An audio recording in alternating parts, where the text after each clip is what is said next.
Hey to all, कैसे हो तुम लोग? I hope तुम लोग बहुत ही ज्यादा बढ़िया होंगे and welcome back to the yet another episode of WTF series। और आज के इस एपिसोड में हम लोग बात कर रहे हैं about the chapter first world war. तो अभी हम लोगों ने पहले जो ना लेकर के मॉडर्न हिस्ट्री को पिक किया है बिकॉज आई डू थिंक अभी ज्यादातर बच्चे इन्हीं वाले चैप्टर्स में जो ना प्रॉब्लम्स को फेस कर रहे होंगे। So that's why we have planned the schedule in this particular way. You can also check out the schedule on the community post.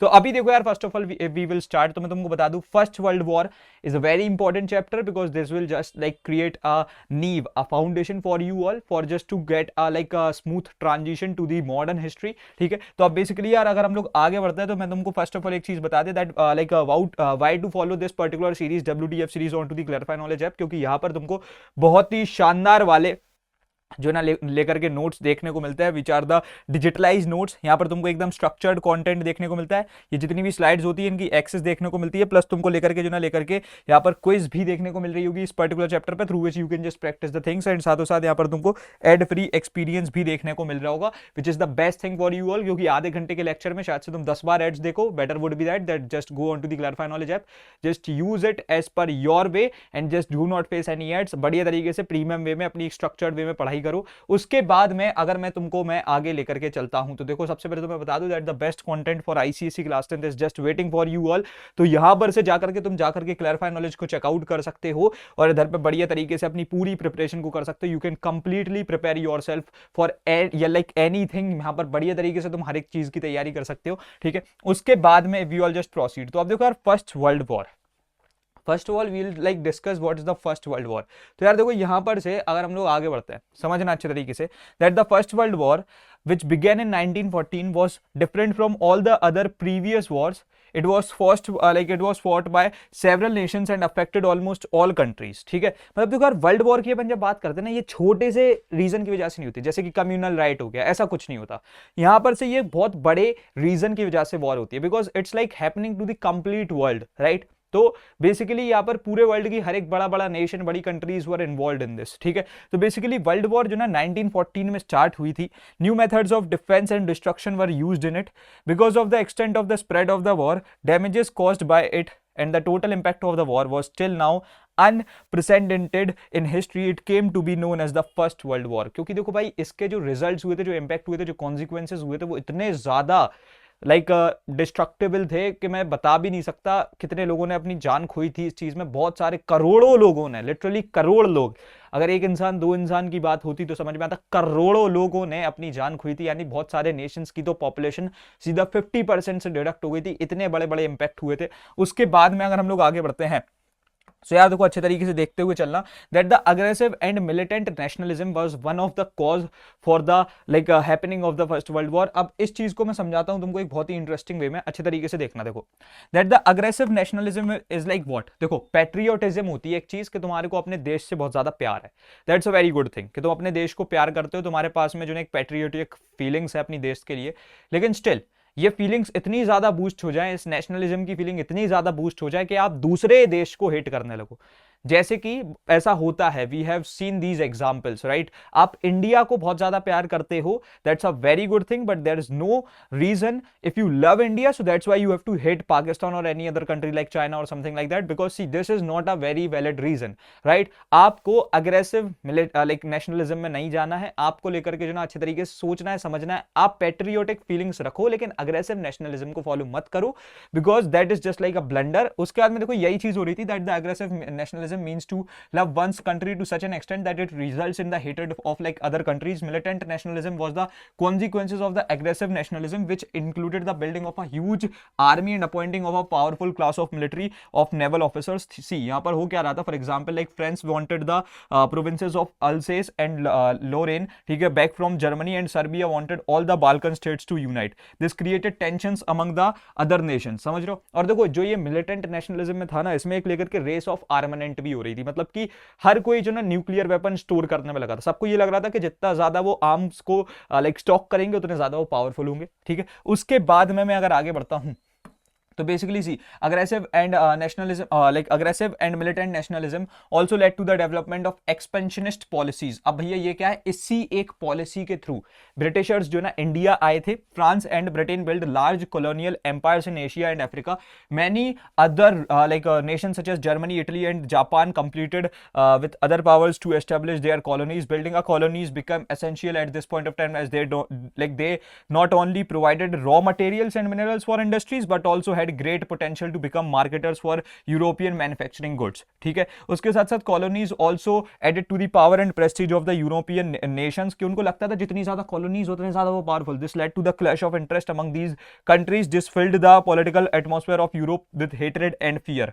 ठीक है, उसके बाद में अगर हम लोग आगे बढ़ते हैं तो बेसिकली रेस फॉर आर्मानेंट। अब जैसे कि मैंने बताया कि हर कोई जो ना अपना लेकर के आर्मानेंट स्टोर करने में लगा हुआ था। सबको ये लग रहा था कि जितने ज्यादा न्यूक्लियर वेपन, जितने पावरफुल वेपन जिसके पास में होंगे वो उतने ज्यादा पावरफुल होंगे। So this was happening. ठीक है, Germany began to build a powerful navy to protect her colony in Asia and Africa. She build one of the largest ships the Imperator in 1912। ठीक है, Britain and France were suspicious of the growing military strength of Germany. उनको डर लग रहा था। Stock piling of arms gave rise to stiff competition among the European nations which are resulted in the outbreak of the first world war. मतलब कि ज्यादा से ज्यादा वेपन सबने स्टोर कर लिए थे और एक पॉइंट ऑफ टाइम पे तो हिरोशिमा एंड नागासाकी में यूज भी हुआ था। उस पर भी आएंगे अपन, डोंट वरी एट ऑल, वो सेकंड वर्ल्ड वॉर का मामला है, लेकिन स्टिल उसको भी अपन डिस्कशन में लेंगे।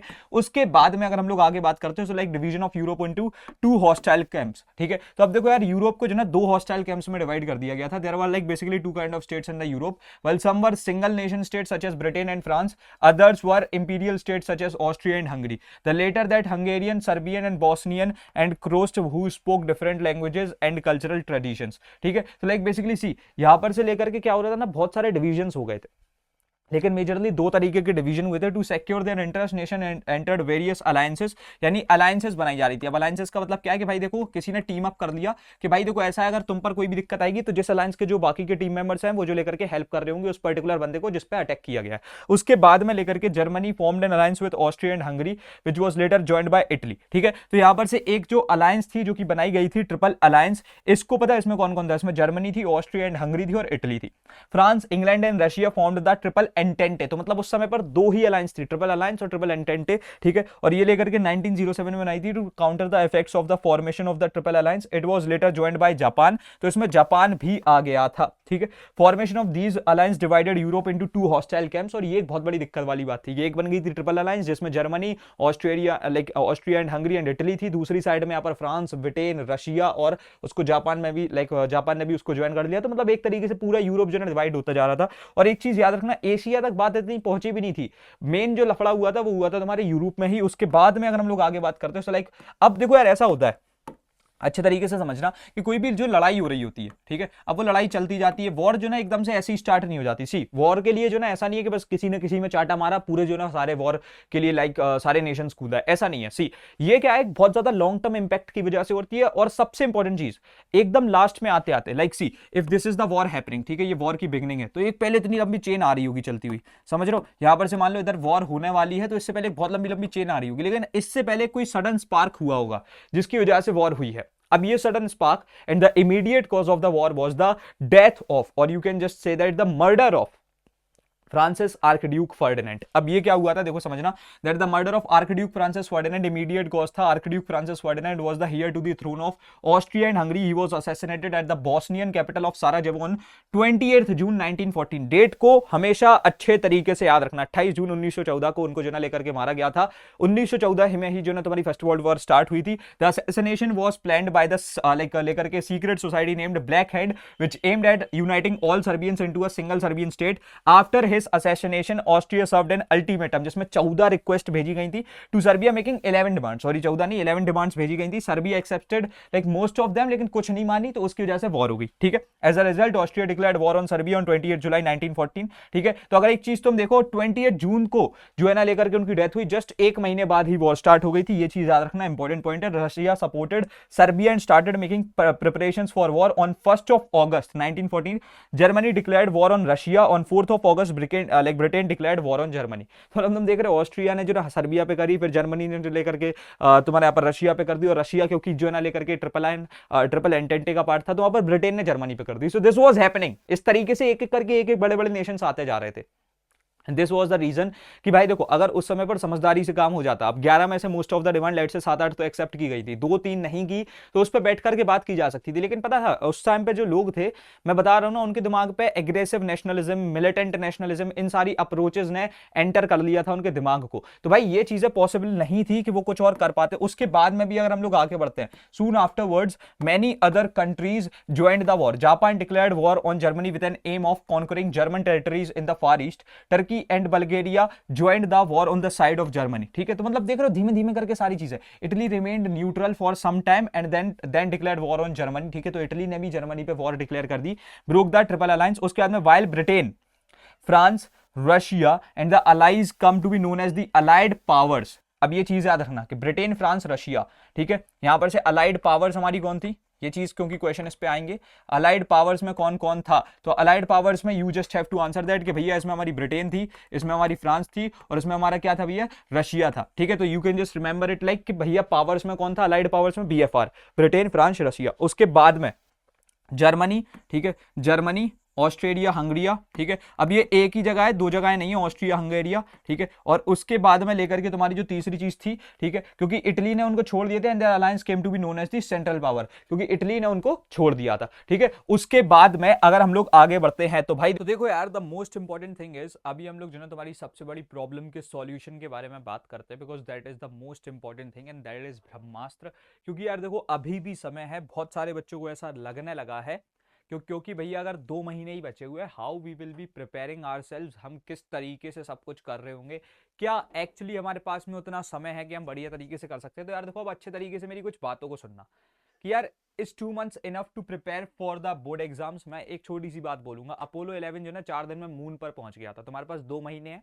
और फिर तुम्हारा टारगेट भी तो 90% कंप्लीट करना है, right. So you can do this, it is still possible. लेकिन कब, अगर तुम हमको ढंग से फॉलो करते हो, मेरी हर एक बात को लेकर के ढंग से सुनते हो, फॉलो करते हो, तो भाई लेकर के you can just be in Brahmastra. Brahmastra की मैं बात करूं, प्राइसिंग तुम ऑब्वियसली देख सकते हो, this is the most affordable thing in the complete India for ICSC class 10th। इस चीज की मैं तुमको दावेदारी दे सकता हूं। लेकिन why it is the best thing, मैं तुमको बता दूं, यहां पर तो जो है ना तुमको लेकर के digitalize notes, 1 page notes, DPPs with solution, daily quizzes, weekly test series, 1-on-1 live interactive session. Just think of it कि अगर अभी मैं तुमको एक 150 रुपए का नेटफ्लिक्स का सब्सक्रिप्शन दे दूं और कहूं कि दिन दिन भर उस चीज को देखो, because it is recorded, you can not watch it, you need something like 1-on-1 interaction, की टीचर तुमसे बात करे, तुम्हारी प्रॉब्लम को समझे, वो चीजें यहां पर मिल रही होती है। उसके बाद में you haven't find this thing at any other place, you are be finding the premium subscription which are like के बेसिक की सारी चीजें मिलेंगी, प्लस तुमको 2 बार और पढ़ाया जाएगा, साथों साथ सैंपल पेपर्स भी हम ही बना करके दे रहे होंगे और पर्सनल डेडिकेटेड सेशन होंगे मेरे साथ में, और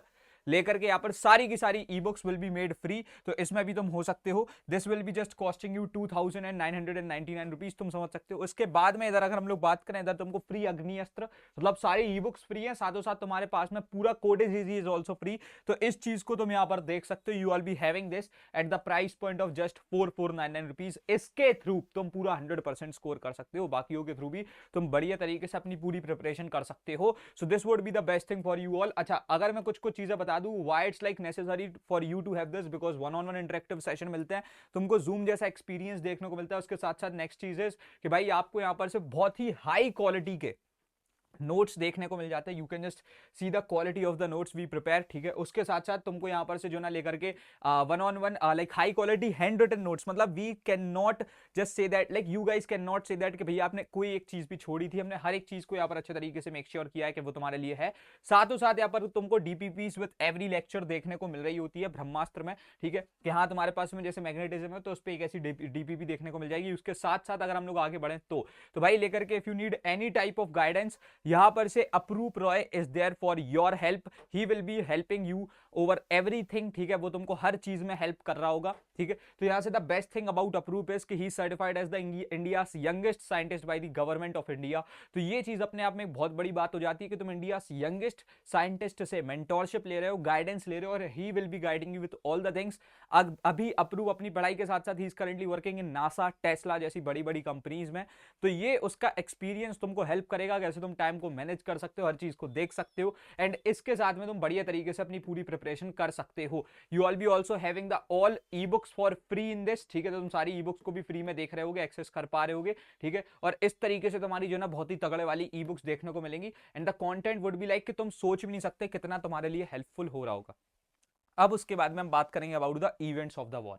तो भाई लेकर के अगर इवेंट्स ऑफ द वॉर की हम लोग बात करते हैं, ठीक है, तो इसमें अच्छे तरीके से समझना दैट बैटल ऑफ मारने, ठीक है, यहां पर से एक बैटल हुई थी, बैटल ऑफ मारने, ठीक है, ये जो बैटल ऑफ मारने हुई थी, ठीक है, was an important battle which was fought, ठीक है, which was fought on the western front, ठीक है। तो यार ये जो वेस्टर्न फ्रंट वाली वॉर थी, इसको एक बस वर्ड में याद रख लेना, बैटल ऑफ मारने, ठीक है, बैटल ऑफ मारने, ठीक है। तो यहाँ पर जो ना मारने और काटने की बातें होती थी, तो बैटल ऑफ मारने it was fought between France and Britain, ठीक है, और इसमें जो ना लेकर के Germany on the other side, तो समझ रहे हो लाइक फ्रांस था और ब्रिटेन था, so it was just totally like एक साइड में जो ना फ्रांस और ब्रिटेन है वर्सेस तुम्हारा अकेला जर्मनी खड़ा हुआ है। तो इस तरीके से जो ना लेकर के लड़ाई हुई थी यहाँ पर। The victorious like the victory secured by the France and Britain against Germany in the battle of Marne provide like proved to be a decisive point in the war, ठीक है। अब उसके बाद में हुआ था trench warfare, machine guns and heavy artillery made the life above ground very dangerous, the opposing armies drug trenches, यानी तुम समझो, तुमने देखी होगी कुछ मूवीज, अगर देखी है डी डे तुम देखना, बहुत ही तगड़े वाली मूवी है, बहुत सारी मूवीज तुमको वर्ल्ड वॉर पे देखने को मिलेंगी, उसमें तुम एक चीज देखोगे कि ट्रेंचेस यानी कि ऐसे जो ना टनल्स बनाए जा रहे होते थे, ठीक है। उसके बाद में लेकर के it was not easy to live in trenches, rats, less gas, cold, rain and snow were problems posed by the soldier in trenches। तो समझ रहे हो ना कि सोल्जर्स की उस टाइम पे लाइफ कितनी मुश्किल थी, बिकॉज वो ट्रेंचेस में रह रहे थे, उनके बगल में चूहे भी घूम रहे हैं, बहुत सारे कीड़े भी हैं, और उसके साथ साथ जो ना लेकर के उनको प्रॉपर खाना नहीं मिल रहा है, ऊपर से बारिश भी हो रही है, धूप भी आ रही है, और फिर दूसरी बात कभी स्नो भी हो रही है। सो दिस वाज द कंडीशन, और ये एक आध समय के लिए नहीं, एक घंटे, एक दो घंटे, एक दिन दो दिन के लिए नहीं, 4 साल तक ये चीज कंटिन्यू कर रही थी। So like this wasn't a joke. उसके बाद में अगर हम लोग आगे बढ़ते हैं, so like war on the eastern front. अब जैसे कि वेस्टर्न फ्रंट पे मारने वाली बैटल हुई थी, दूसरे ही तुम्हारे जो ना ईस्टर्न फ्रंट पे Austria, Hungary and Germany were able to invade some territories of the Russian empire, they were also successful against Roman, Serbia and Italy. Outside Europe the allied powers like led campaign against the Ottoman empire. अब ये जो Ottoman empire है ना, ये बहुत important मुद्दा बना था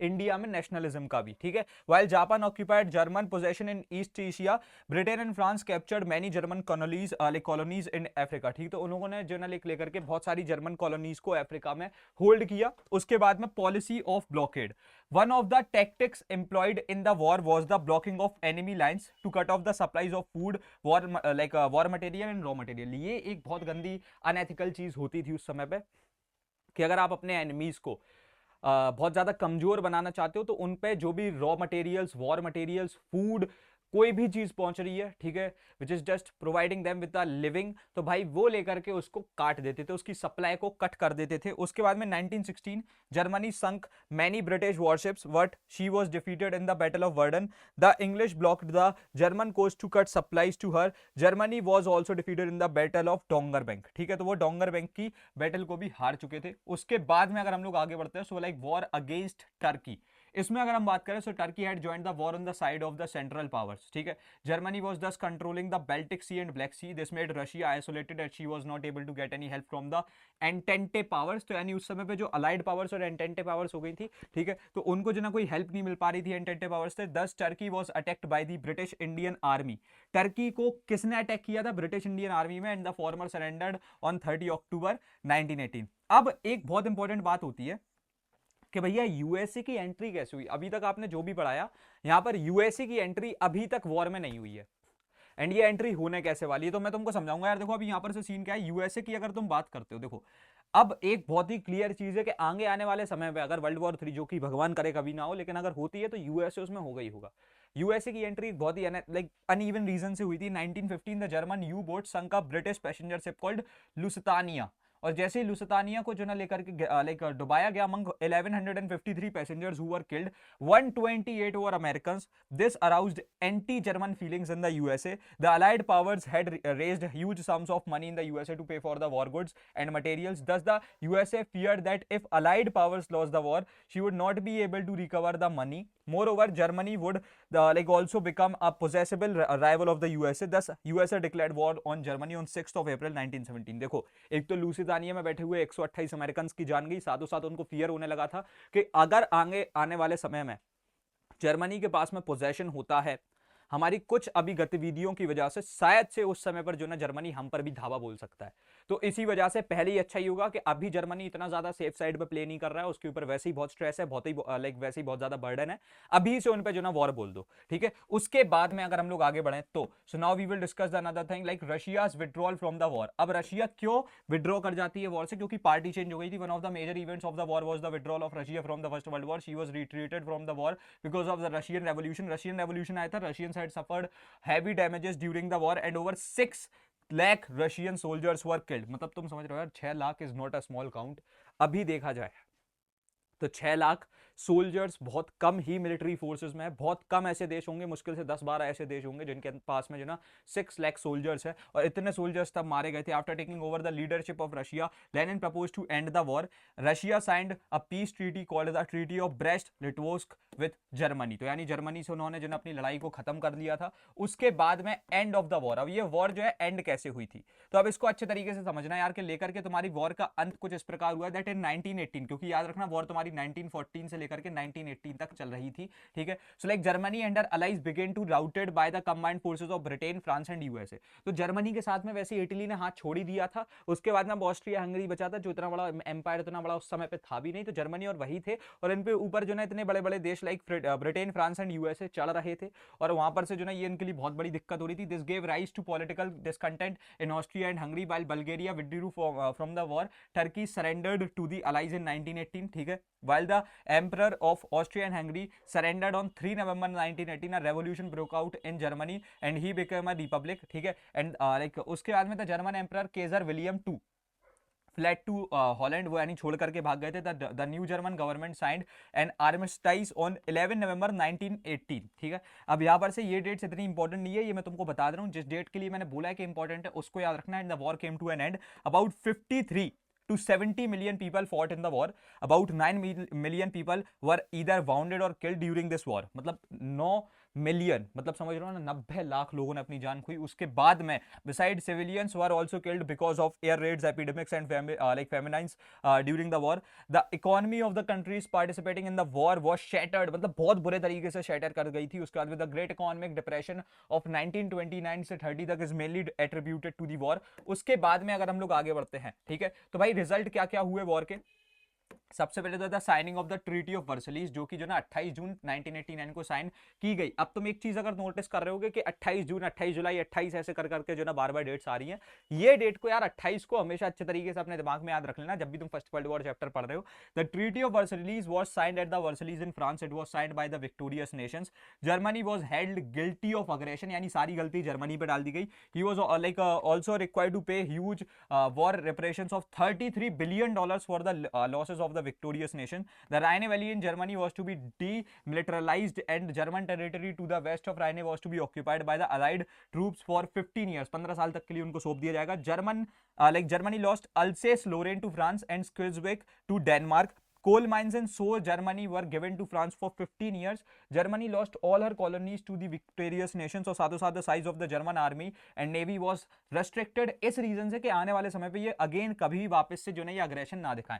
उसके बाद में लेकर के जो टेरिटोरियल रीअरेंजमेंट हुआ, याद रखना, इस पे क्वेश्चन बनते हैं। The war marked the end of the 3 ruling dynasties. कौन कौन सी? द रोमानोव इन रशिया, उसके बाद में Hohenzollern in the Germany and Habsburg in the Austria and Hungary. इसको एक टेबल के फॉर्मेट में लिख के तुम बार बार बड़बड़ा सकते हो, उससे तुम्हें याद हो जाएगा। The rule of the Ottoman empire came to an end in Italy, Austria and Hungary became the 2 separate states. अभी तक ये एक ही थे, अब ये सेपरेट हो गए। Thus monarchy in many countries collapsed. साथों साथ many independent states emerged during the war. Some of these were Finland, Estonia, Latvia, Lithuania and Yugoslavia, ठीक है। उसके बाद में भाई अगर हम लोग आगे बात करते हैं, so like formation of the league of nation. अब देखो ये जो ना कि एक और नए फेलियर की जो ना लेकर के इजाद किया जा रहा था, समझ लो। The league of nation was created after the end of the war। The 14-point program of President Wilson included the creation of the World Organization to prevent any future wars। लेकिन still war तो हुई थी, तो ये failure ही था। उसके बाद में all nations were prohibited from entering any like secret treaties and alliances। उसके साथ साथ all nations had to respect each other's independence। उसके साथ साथ nation should be like nation should resolve disputes among each other by referring the disputes to the league। Member nation had to take step against the aggressive country which tried to disturb world peace. तो यानी उनके खिलाफ जो ना actions लिए जाएंगे। The league was supposed to promote cultural, social and economic cooperation among the member nations. ठीक है, लेकिन स्टिल यार ये एक बहुत बड़ा फेलियर था, इसकी वजह से वॉर तो हुई थी। उसके बाद में the league however had some limitations to Germany and the Soviet Union were not made the members of the league. ठीक है, USA also did not join the league, क्योंकि उन्होंने मना कर दिया था, हमको कोई जरूरत नहीं। The rise of dictatorship in Germany and Italy weakened the league which ultimately came to an end with the beginning of the second world war, जिसके बारे में अभी हम लोग बात करेंगे नेक्स्ट वीडियो में। ठीक है, तो यहां पर से स्टिल वॉर हुई थी। अब इसके बाद में हम लोग जना लेकर के एक बहुत बढ़िया चीज राइज ऑफ डिक्टेटरशिप के बारे में पहले बात करेंगे, जिसमें हम लोग बात करेंगे कि भाई कैसे फेसिज्म इटली में बढ़ा और साथ ही साथ जो ना नाजिज्म कैसे जर्मनी में बढ़ा, फिर उसके बाद में कैसे सेकंड वर्ल्ड वॉर हुई, फिर कैसे एक नॉन अलाइंड मूवमेंट हुआ। तो मतलब ये सारी चीजों के बारे में बहुत ही एक इंटरेस्टिंग वे में बात कर रहे होंगे। अभी के लिए we are just done with this particular session. I hope so तुमको सारी चीजें बढ़िया तरीके से समझ में आ गई होंगी। एंड अब तब तक क्लियर रखते इस वाले सेशन में अपन इतना ही, मिलते तुम्हारे अपकमिंग सेशंस में। तब तक के लिए thanks for watching, happy learning, bye bye, love you all, hustle hard.